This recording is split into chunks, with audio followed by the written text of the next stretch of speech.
7.5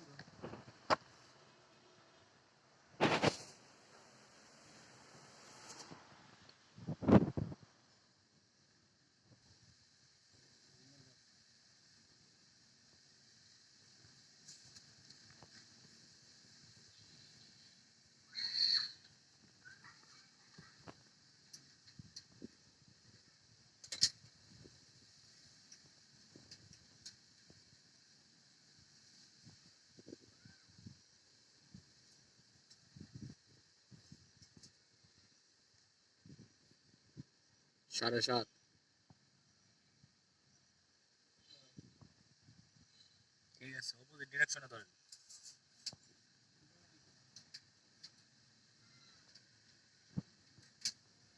কলামের ring spacing গুলো একটু দেয় দেন তো। হ্যাঁ, টাইবার গুলো কত কততে পাচ্ছেন?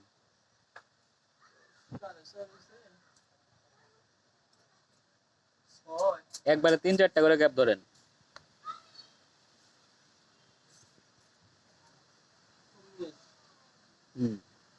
ফুডিং এর রড গুলো একটু দেয় দিন তো, কত কত পাচ্ছেন? বটম বটম লেয়ারটা কত কত দিছেন? ফুডিং এর যে রড পাচ্ছেন জালি, ফুডিং ফুডিং পাচ্ছেন না? ফুডিং এর জালিটা পাচ্ছেন না?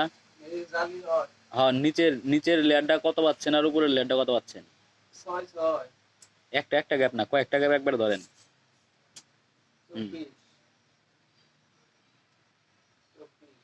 ঠিক আছে। মাটাম দিছেন কয় ইঞ্চি? 18। ঠিক আছে, সমস্যা নেই, 2 ইঞ্চি বড় হোক।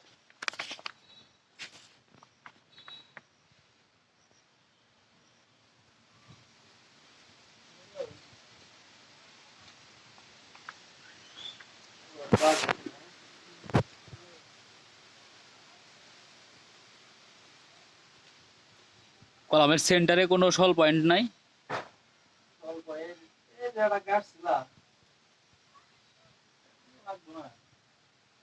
রডের নিচে পড়ছে তাই না?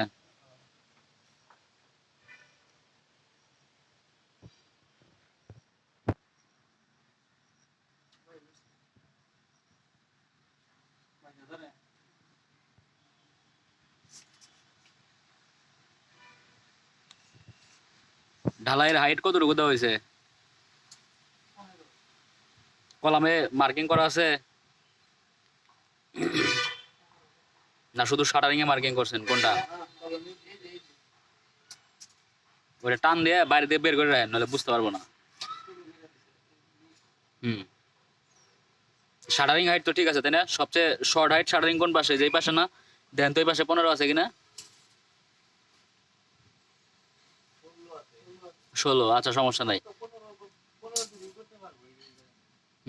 ওই ঢালাইয়ের আগে পাতা টাতা ময়লা টেলা যা আছে সবকিছু পরিষ্কার করে নিতে হবে। হ্যাঁ,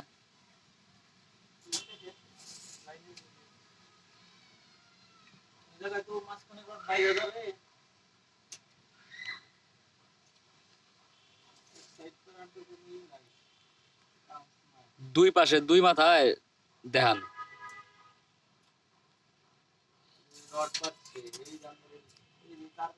আচ্ছা, এই করেন না কে, ওই যে আপনার ওই যে শলের পয়েন্ট করা আছে না, জায়গায় লোহা লাগানো আছে না, ওটার উপরে আইডিয়া করে ধরেন, তাহলে তো হয়। এই যে ভাই আপনি একটু সোজা থেকে দেখেন যে ওই রডের নিচ থেকে লোহার উপরে পড়লো কিনা শলটা। এখন ধরেন।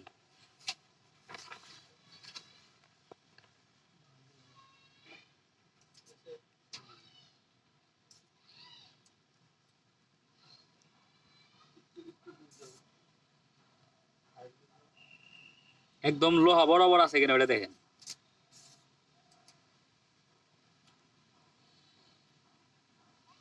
এক সুতা কম আছে? আচ্ছা ঠিক আছে।